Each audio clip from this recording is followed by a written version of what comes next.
Hi hello welcome to our channel Teju's పదాల పదనిసలు. ఈరోజు మనం చెప్పుకోబోయే కథ చలి నివాసమై పార్ట్ 54. లేట్ చేయకుండా స్టోరీలోకి వెళ్ళిపోదాం. అసలు నానమ్మ ఎందుకు తనుండగా మళ్ళీ పెళ్లి చేసింది తాతయ్యకి అని అడిగాడు అర్హన్. తెలియదు చందు, కానీ సులోచన వచ్చినప్పుడు మీ తాతయ్య పడుకుని ఉన్నాడు. అలానే కాళ్ళకి నమస్కరించి వెళ్ళిపోయింది. నేను చంద్రమౌళి లేచాక మాట్లాడుతున్న సమయంలో అడిగాను, ఇద్దరు భార్యలతో వేగలేక ఇలా మంచానికి అతుక్కున్నావా అని. ఆశ్చర్యపోయాడు నా మాటలకి. ఇద్దరు భార్యలేంటి అని అడిగాడు తిరిగి నన్నే. పెదవుల మీద విరక్తితో కూడిన నవ్వు ప్రత్యక్షమవ్వగా చెప్పాడు గోపాలరావు. అంటే తాతయ్యకి పెళ్లి జరిగిన విషయం గుర్తులేదా? ఆశ్చర్యంగా అడిగాడు అర్హన్. గుర్తుంది, కానీ సులోచన అక్కడే ఉందని తెలియదు అని మీ తాతయ్య మాటల ద్వారా తెలిసింది. ఏదో దోషమని చెప్పి పెళ్లి చేసుకోమని ఇంట్లో వాళ్ళు చస్తామని బెదిరించటంతో వేరే దిక్కు లేక పెళ్లి చేసుకున్నాను. కానీ ఆ తర్వాత తను మేజర్ అయ్యాక విడాకులు కూడా ఇచ్చేశాను. అప్పుడు కూడా నేను తనని చూడలేదు. అంతా రాజేశ్వరినే చూసింది. నీకు తెలుసు కదా రాజేశ్వరి అంటే నాకు ఎంత ప్రేమో అని చెప్పాడు. ఆ క్షణం జాలి కలిగింది వాడి మీద. మీ నాన్నమ్మంటే మా గొప్ప ప్రేమ. తన మాటకి ఎదురు చెప్పేవాడు కాదు. మీ నాన్నమ్మ కూడా అలానే ఉండేది. కానీ సులోచన జీవితాన్ని అలా చెయ్యటం నాకు నచ్చలేదు. అదే చెప్పాను నేను మొహం మీదే. ఆ తర్వాత నేను అక్కడికి వెళ్ళింది లేదు. కానీ మరో 6 నెలల తర్వాత మీ తాతయ్యనే ఇక్కడికి వచ్చేశాడు. కానీ నన్ను ఆశ్చర్యపరిచిన విషయం ఏంటంటే మీ తాతయ్యకి నానమ్మకి మాటలు లేవు. వాడు బిజినెస్ చూసుకుంటూ ఇక్కడే ఉండిపోయాడు. ఎప్పుడైనా పార్వతీపురం వెళ్ళి వచ్చేవాడు, కేవలం సులోచన కోసం మాత్రమే. మా నానమ్మ అంత క్రూయలా తాతయ్య? అడగలేక అడిగాడు అర్హన్. తెలియదు చందు. అసలు వాళ్ళ జీవితాల్లో ఏం జరిగిందో పూర్తిగా మాకే కాదు ఎవరికీ తెలియదు. అందుకే సగం సగం తెలుసుకుని ఓ నిర్ణయానికి రావద్దు అని చెప్పింది అని అన్నాడు గోపాలరావు. ఎవరిని అడిగితే తెలుస్తుంది తాతయ్య? అప్పటి వరకు మౌనంగా ఉన్న లోచన అప్పుడు నోరు విప్పింది. రాజేశ్వరి చెప్పాలి. ఎందుకంటే మీ అమ్మమ్మ కానీ తాతయ్య కానీ బ్రతుకులేరు కాబట్టి అన్నారు ఆయన. వాళ్ళ మాటలన్నీ వింటున్న పంకజాక్షి మాత్రం కళ్ళెత్తుకుంది ఎవరూ చూడకుండా. నేను తెలుసుకుంటాను తాతయ్య. పార్వతీపురం వెళ్తున్నాను నేను. కానీ దానికన్నా ముందు మా పెళ్లి గురించి మీడియా ముందు బయట పెట్టాలి. త్రిలోచన నా భార్యగా ఈ ప్రపంచానికి పరిచయం అవ్వాలి. కోట్లకి వారసురాలైన మా తాతయ్య మనవరాలు ఎవరూ లేని దానిలా ఊరి వాళ్ళ మధ్య పెరిగింది ఇన్నాళ్ళు. దానికి నేను చాలా సంతోషంగానే ఉన్నాను. కారణం అక్కడ ఉండబట్టే తనలోని అమాయకత్వం చెక్కు చెదరకుండా ఉందని భావిస్తున్నాను.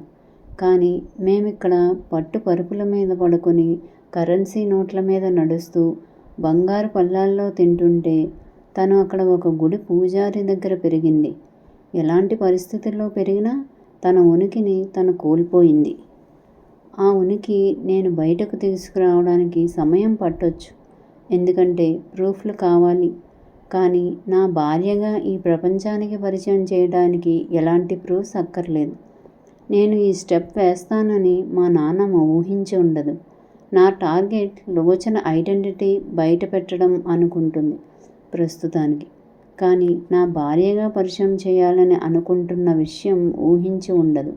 అందుకే నేను మొదట అదే స్టెప్ వేస్తున్నాను అన్నాడు అర్హన్. మీ నాన్నమ్మని విలన్ అనుకోకు అర్హన్.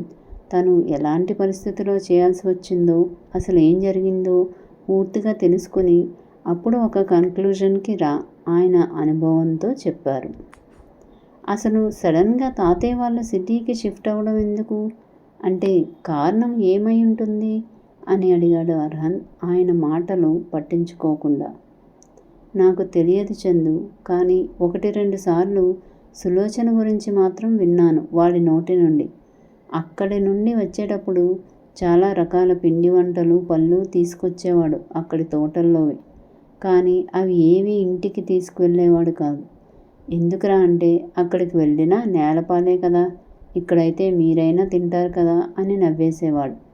అంతేగాని పూర్తిగా ఏం చెప్పేవాడు కాదు. సులోచన చాలా మంచిదిరా, నేను తనని రమ్మని చెప్పినా వద్దు, అది అక్క స్థానం అని సున్నితంగా తప్పించుకునేది అని చెప్పేవాడు మీ తాతయ్య. అంటే మా అమ్మమ్మ ఒక్కసారి కూడా ఇక్కడికి రాలేదా? లోచన అడిగింది. నాకు తెలిసినంత వరకు రాలేదు. ఎప్పుడు చంద్రమౌళి మాత్రమే వెళ్ళేవాడు. కానీ ఒక్క సందేహం ఉంది నాకు అని ఆగారు. ఏంటది? ఈసారి మాధవ్ అడిగాడు. అతనికి కూడా ఫుల్ క్యూరియాసిటీ పెరిగింది. అసలు ఏం జరిగిందో తెలుసుకోవాలన్న ఉత్సాహంతో అడిగాడు. సిటీకి వచ్చాక నేను చంద్రమౌళి తరచుగా కలుస్తూనే ఉండేవాళ్ళం. ఆ సమయంలో ఎప్పుడూ కూడా వాడు రాజేశ్వరి మాట్లాడుకోవటం నేను చూడలేదు.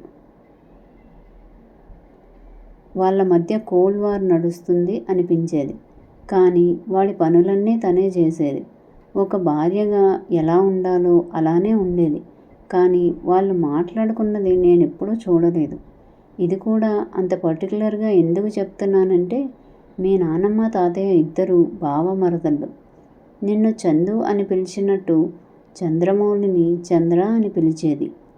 మీ నానమ్మ పేరుకి తగ్గట్టు ఎప్పుడూ రాజసంగా పని వాళ్ళకి ఆర్డర్స్ వేస్తూ ఉంటే మీ తాతయ్య మాత్రం పని వాళ్ళని తన వాళ్ళలా భావించి ప్రేమగా ఉండేవాడు. వాళ్ళ కష్టసుఖాలన్నీ పట్టించుకునేవాడు. ఆ విషయంలో మీ నాన్నమ్మ ఎప్పుడూ వారించేది. ఎంతమంది ఉన్నారు అని కూడా చూసేది కాదు. చంద్ర అని పేరు పెట్టి పిలిచేది. అన్నీ దగ్గరుండి తనే సమకూర్చేది. కానీ వాళ్ళు ఇక్కడికి వచ్చాక నేను చాలాసార్లు మీట్ అయ్యాను. ఎప్పుడు కూడా పేరు పెట్టి పిలవటం నేను వినలేదు. ఒకసారి అడిగాను కూడా మీ తాతయ్యని. ఆ అవసరం కలగలేదేమో. అయినా మనుషులు ఎప్పుడూ ఒకేలా ఉండాలని లేదు కదా అని తేలిగ్గా తీసిపారేశాడు. అంతకు మించి రెట్టించే అవకాశం నాకెప్పుడూ రాలేదు. ఐ థింక్ తాతయ్య సిటీకి షిఫ్ట్ అవ్వడానికి రీజన్ ఏదో ఉంది. వాళ్ళు ఇక్కడికి రావడానికి ముందు ఏదో జరిగింది. అది ఎవరికి తెలుసుంటుంది? సాలోచనగా తనలో తనే అనుకుంటూ పైకే అన్నాడు. పార్వతీపురం వెళ్తే మీకేమైనా తెలియవచ్చు చందు. అప్పటి వరకు సైలెంట్గా ఉన్న భారతి చెప్పింది. వెళ్తానమ్మమ్మ, ఖచ్చితంగా వెళ్తాను. మా నాన్నమ్మ అరాచకాలు తెలుసుకోవడానికైనా వెళ్తాను అన్నాడు నొక్కి మరి. చందు, మీ నాన్నమ్మ విలన్ అనుకోకు. ఆవిడ తప్పు చెయ్యదు. పరువు ప్రతిష్ట అని ఎప్పుడు వాటికి కట్టుబడి ఉన్నా చాలా సేవా కార్యక్రమాలు చేస్తుంది అన్నారు గోపాలరావు. పబ్లిసిటీ కోసం చేస్తుంది. ఇప్పుడు మీరు చెప్తుంటే అర్థమవుతుంది నాకు. ఇంకా ఆవిడ అప్పుడు విలన్ కాదేమో, కానీ ఇప్పుడు లోచన విషయంలో తను చేసిందేంటి? ఎవరికీ తెలియకుండా ఇక్కడికి తీసుకొచ్చి నెలల తరబడి బంధించి ఉంచడం తప్పు కాదా? తన అభిప్రాయం తెలుసుకోకుండా నాతో పెళ్లి చేయడం తప్పు కాదా? పెళ్లి చేసిన తనే నచ్చితే ఎంజాయ్ చేసి వదిలేయి అనటం తప్పు కాదా? లోచన ఆ ఇంటి రక్తమే అని తెలిసి కూడా తనని అలా బాధ పెట్టడానికి ఏం రైట్ ఉంది నానమ్మకి? ఇంకా ఇప్పటికీ కూడా లోచనని ఆ ఇంటి వారసురాలిగా యాక్సెప్ట్ చేయలేదు సరికదా? కనీసం కోడలిగా అయినా యాక్సెప్ట్ చేస్తుందా? ఇన్ని తప్పులు చేసిన ఆవిడ నా దృష్టిలో విలనే. ఇప్పుడు చెప్తున్నా వినండి. ఇప్పటి నుండి వారి గతానికి సంబంధించి నేను వినే ప్రతి మాటలోనూ తననే విలన్గా ఊహించుకుంటాను స్థిరంగా చెప్పాడు అర్హంత్. ఏం చెప్పాలో అర్థం కాలేదు గోపాలరావుకి. చూద్దాం అర్హంత్ ఇంకెన్ని నిజాలు తెలుసుకుంటాడో. మా వీడియో కనుక మీకు నచ్చినట్టయితే లైక్ చేయండి, కామెంట్ చేయండి, సబ్స్క్రైబ్ చేయండి, బెల్ కొట్టండి.